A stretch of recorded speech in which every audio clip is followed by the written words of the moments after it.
ఇండియాలో 4 యుగాల్లో దాతృత్వానికి ప్రసిద్ధులైన 4 మహాపురుషులు ఉన్నారని చెబుతారు. వారిలో ద్వాపర యుగంలో సూర్యపుత్రుడైన కర్ణుడు దానగుణంలో ఎవరితోనూ సరిపోలేని మహాదాతగా నిలిచాడు. కర్ణుని పేరు వినగానే దానమనే మాట గుర్తుకొస్తుంది.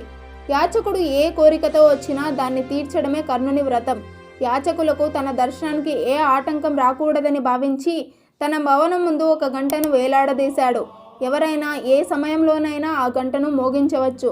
ఆ గంట శబ్దం వినిపించగానే కర్ణుడు ఏ పరిస్థితిలో ఉన్నా సరే యాచకుడిని పిలిపించి అతని కోరికను నెరవేర్చాక మాత్రమే పంపేవాడు.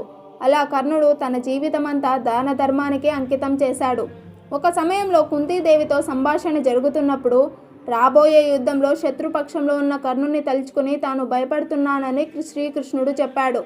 ఇది విన్న విదురుడు ఆశ్చర్యంతో కర్ణుడు అంతటి శక్తిమంతుడా అని అడిగాడు. అప్పుడు కృష్ణుడు ఇలా అన్నాడు, విదురా, కర్ణుడు సాధారణ మనిషి కాదు. అతని దానగుణం లోకమంతా ప్రసిద్ధి చెందింది. గోవులను బ్రాహ్మణులను సంతోషపెట్టినవాడు కాబట్టి దేవతల అనుగ్రహం అతనిపై ఉంది. అటువంటి వాణ్ణి జయించడం ఎంతో కష్టం. విదురుని సందేహాన్ని తొలగించాలనే ఉద్దేశంతో కృష్ణుడు విదురుడిని తనతో పాటు తీసుకుని సాధువేషంలో కర్ణుని వద్దకు వెళ్ళాడు. కర్ణుడు వారిని ఎంతో వినయంతో నమస్కరించి ఆహ్వానించి మీరు వచ్చిన పని ఏమిటి అని అడిగాడు. అప్పుడు సాధువేషంలో ఉన్న కృష్ణుడు, మేము ఒక యాగం చేయాలని నిర్ణయించుకున్నాం. కానీ నిరంతర వర్షాల వల్ల ఎండుకట్టెలు లభించలేదు. దయచేసి 10 బండ్ల పొడికట్టెలను దానంగా ఇవ్వండి అని కోరాడు. ఇది విన్న కర్ణుడు కాసేపు ఆలోచించాడు. ఆ తరువాత తన చందనపు కలపతో నిర్మించిన గృహాన్ని కూలగొట్టించి ఆ కలపను బండ్ల మీద ఎక్కించి వారికి దానంగా ఇచ్చాడు. ఇది చూసిన అందరూ కర్ణుని దాననిష్టకు ఆశ్చర్యపోయి మనస్ఫూర్తిగా అతన్ని ప్రశంసించారు. ఇదిలా ఉండగా కౌరవ పాండవుల మధ్య జరగబోయే మహాయుద్ధంలో సహజ కవచకుండలాలతో కూడిన కర్ణుడు దుర్యోధనుని పక్షంలో ఉండడం కుంతీదేవికి తీవ్ర భయాన్ని కలిగించింది. అందుచేత ఆమె దుర్వాస మహర్షి ఉపదేశించిన మంత్రాన్ని జపించి దేవేంద్రుణ్ణి ప్రత్యక్షం చేసింది. దేవేంద్రుణ్ణి చూసి కుంతి, నీ వరపుత్రుడైన అర్జునుడికి ఎలాంటి అపాయం కలగకుండా ఉండే మార్గం చూపించు అని ప్రార్థించింది. అప్పుడు దేవేంద్రుడు, భయపడకు, కర్ణుడికి దానం అంటే అపారమైన ప్రేమ. నేను బ్రాహ్మణ వేషంలో అతని వద్దకు వెళ్ళి అతని కవచకుండలాలను యాచించి తీసుకుంటాను. అలా చేస్తే అతడు యుద్ధంలో నిర్వీర్యుడవుతాడు అని చెప్పాడు. ఇదంతా గమనిస్తున్న సూర్యదేవుడు తన వరపుత్రుడైన కర్ణుణ్ణి కాపాడుకోవాలనుకున్నాడు. వెంటనే బ్రాహ్మణ వేషం ధరించి కర్ణుని వద్దకు వచ్చి ఇలా అన్నాడు, కుమారా, దుర్మార్గుడైన దేవేంద్రుడు తన కుమారుడైన అర్జునుని రక్షించుకోవాలనే ఉద్దేశంతో కపట బ్రాహ్మణ వేషంలో నీ కవచకుండలాలను అడిగి నిన్ను బలహీనుని చేయాలని ప్రయత్నిస్తున్నాడు. ఆ మోసంలో నీవు పడకుండా ఉండాలని నిన్ను హెచ్చరించడానికి వచ్చాను. సూర్యుడు చెప్పిన మాటలు విన్న తర్వాత కర్ణుడు వినయంగా ఇలా అన్నాడు, త్రిలోకాధిపతి అయిన దేవేంద్రుడే స్వయంగా నన్ను చేయి చాచి యాచిస్తే అంతకన్నా ఈ జన్మకు ఇంకేమి కావాలి? అది నా ప్రాణాలకు ప్రమాదమైనా సరే ఇంద్రుడు నన్ను అడిగితే కవచకుండలాలే కాదు, నా ప్రాణాలైనా ఇస్తాను. యుద్ధంగా గెలిచే వీరుడిగా కంటే శాశ్వతంగా దానకర్ణుడిగా కీర్తి పొందడమే నాకు మేలు. నీ మాట వినకపోతే కోపగించుకోకు. నీవు వెలుగుతున్నంతకాలం నా కీర్తి కూడా వెలుగుతుండేలా నన్ను ఆశీర్వదించు అన్నాడు. కర్ణుని దానవ్రత దీక్షను చూసి సూర్యుడు ఆశ్చర్యపోయాడు. అతన్ని ఆశీర్వదించి ఇంద్రుడి వద్ద ఉన్న శక్తి అనే ఆయుధాన్ని దానంగా కోరుకో అని చెప్పి వెళ్ళిపోయాడు. సూర్యుడు చెప్పినట్లే ఒకరోజు కర్ణుడు సూర్యోపాసన చేస్తుండగా దేవేంద్రుడు వృద్ధ బ్రాహ్మణుడి వేషంలో అక్కడికి వచ్చాడు.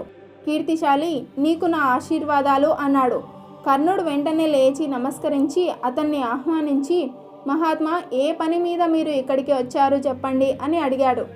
అందుకు బ్రాహ్మణ వేషంలో ఉన్న ఇంద్రుడు, నాకు మరేమీ వద్దు, నీ సహజ కవచకుండలాలను కోరుకొని వచ్చాను. అవి నాకు ఇచ్చి శాశ్వత కీర్తిని పొందు అన్నాడు. ఆ మాటలు వింటూనే సూర్యుడు చెప్పిన హెచ్చరిక కర్ణునికి గుర్తుకొచ్చింది. వచ్చినవాడు దేవేంద్రుడేనని గ్రహించిన కర్ణుడు ఇలా అన్నాడు, ఆర్య, బ్రాహ్మణ వేషంలో వచ్చి నన్ను మోసం చేయడం నీకు ధర్మం కాదు కదా అని. అప్పుడు ఇంద్రుడు, ఓ కర్ణ, నీవు దాననిష్ట సత్యనిష్ట కలవాడివని నమ్మే నేను వచ్చాను. ఇప్పుడు దానం చేయకుండా వెనుకాడడం నీకు ధర్మం కాదు కదా అని అన్నాడు. ఇంద్రుడి మాటలు విన్న కర్ణుడు ఇంకేమీ మాట్లాడలేదు. ఒక్క క్షణం కూడా ఆలోచించకుండా తన సహజ కవచకుండలాలను తానే స్వయంగా కోసి దేవేంద్రుడికి దానంగా ఇచ్చాడు. తన ప్రాణాలకు ప్రమాదమని తెలిసినా దాన ధర్మాన్ని వదల్లేదు. ఇంద్రుడి మోసం ముందే తెలిసి ఉన్నప్పటికీ స్వశరీర భాగాన్ని కోసి ఇచ్చిన కర్ణుని ఔదార్యం పూర్వకాలంలో శిబి చక్రవర్తి దదీచి మహర్షుల త్యాగాలను గుర్తుకు తెస్తుంది. కవచకుండలాలను స్వీకరించిన తర్వాత ఇంద్రుడు సిగ్గుతో ఇలా అన్నాడు: ఓ మహాత్యాగశీలి కర్ణ, నీ గొప్పతనం తెలియక ముల్లోకాధిపతి అయి ఉండి కూడా నిన్ను మోసం చేయాలని ప్రయత్నించాను. ఇది నాకు తగని పని. కేవలం కీర్తికాంక్షతో ప్రాణాలను కాపాడే కవచకుండలాలను దానంగా ఇచ్చిన నీ వంటి వాడు గతంలోనూ లేడు, భవిష్యత్తులోనూ ఉండడు. నీ కీర్తి సూర్యచంద్రులున్నంత కాలం వెలుగొందుగాక అని చెప్పి నీ దానానికి ప్రతిఫలంగా ఎంతటి మహావీరుడినైనా సంహరించగల శక్తి అనే ఆయుధాన్ని నీకు ఇస్తున్నాను అని కర్ణునికి ఆ అస్త్రాన్ని ఇచ్చి వెళ్ళిపోయాడు. కౌరవ పాండవుల మధ్య యుద్ధం తప్పదని నిశ్చయమైంది. కర్ణుడి జన్మ రహస్యం, అతని అపారమైన శక్తి సామర్థ్యాలు తెలిసిన కృష్ణుడు తన రాయబారం విఫలమైన తర్వాత రహస్యంగా కర్ణుని వెంట వెళ్ళాడు. అతనితో ఇలా అన్నాడు: ఓ కర్ణ, నీవు కుంతీదేవి పెద్ద కుమారుడివి, పాండవుల అన్నవు. నీవు పాండవ పక్షంలో చేరితే వారు తమ రాజ్యానికి నిన్నే చక్రవర్తిగా అభిషేకిస్తారు. సౌందర్యవతి అయిన ద్రౌపది నిన్ను భర్తగా స్వీకరిస్తుంది. మహావీరులైన పాండవులు నీకు విధేయులుగా సేవ చేస్తారు. కాబట్టి పాండవ పక్షంలోకి రా అని ఆశ చూపించాడు. రాబోయే యుద్ధంలో ధర్మపక్షమైన పాండవులే గెలుస్తారని కర్ణుడికి బాగా తెలుసు. సామంత రాజుగా ఉన్న తనకు ఒక్కసారిగా చక్రవర్తి పదవి లభించబోతోంది. స్వయంవర సమయంలో తనను తిరస్కరించిన ద్రౌపది ఇప్పుడు తనను వరించబోతోంది. ఇటువంటి అవకాశాన్ని వదులుకోగలవారు ఎవరుంటారు?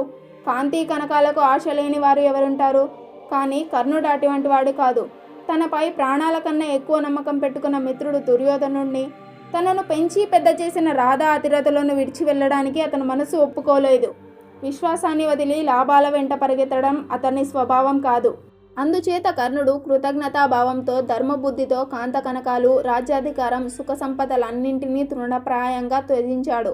వినయంగా కృష్ణునితో నేను ఇలాంటి అధర్మానికి లోబడలేను అని చెప్పి అతన్ని సాగనంపాడు. కౌరవ పాండవ యుద్ధం సమీపించడంతో కుంతి మనసు భయంతో నిండిపోయింది. కర్ణుని చేతిలో పాండవులకు ప్రాణహాని కలుగుతుందేమోనని ఆమె ఆందోళన చెందింది. అందుకే కర్ణుని పాండవ పక్షానికి త్రిప్పాలని నిర్ణయించుకుంది. ఒకరోజు గంగా తీరంలో శుచిగా సూర్యోపాసన చేస్తున్న కర్ణుని సమీపించింది. తన ప్రత్యర్థి అర్జునుడి తల్లి కుంతి తన ముందుకు రావడం చూసి కర్ణుడు ఆశ్చర్యపడ్డాడు. కుంతి కన్నీళ్లతో, కుమారా, నీవే నా ప్రథమ కుమారుడివి, నీవే నిజమైన పాండవాగ్రజుడు. ఈ విషయం సూర్యదేవుడు సాక్షిగా నిజమే. నీ తల్లినైన నన్ను, నీ సోదరులైన పాండవులను ప్రేమతో చేరి పాండవ పక్షంలోకి వచ్చి ఈ రాజ్యానికి చక్రవర్తివి కావు, సర్వభోగాలను అనుభవించు అని కోరింది. ఆ మాటలు విన్న కర్ణుడు గంభీరంగా స్పందించాడు. నన్ను పుట్టిన వెంటనే గంగలో విడిచిపెట్టిన నీవు ఇప్పుడు తల్లిగా మాట్లాడుతున్నావా? నా జన్మ హక్కును జలాలకు అర్పించి రాజ్యపుత్రుణ్ణి సుతపుత్రుణ్ణి చేశావు. అప్పుడు లేని పుత్రప్రేమ ఇప్పుడు ఎందుకు వచ్చింది? ఇప్పుడు పాండవ పక్షంలోకి వస్తే నాకు గౌరవం పెరగదు. బదులుగా పార్థుడి భయంతో కర్ణుడు పక్షం మార్చాడు అనే నింద మిగులుతుంది. పోయిన నా కులగౌరవం తిరిగి రాదు అన్నాడు. ఆపై కృతజ్ఞతతో నిండిన హృదయంతో కర్ణుడు ఇలా అన్నాడు: నేను నా శరీరాన్ని, ప్రాణాలను మిత్రుడైన సుయోధనుడికి ఎప్పుడో అర్పించాను. అతని కన్నా నాకు ఎవరూ ఎక్కువ కాదు. నన్ను కన్న తల్లిగా నీవు గంగకు అప్పగించావు.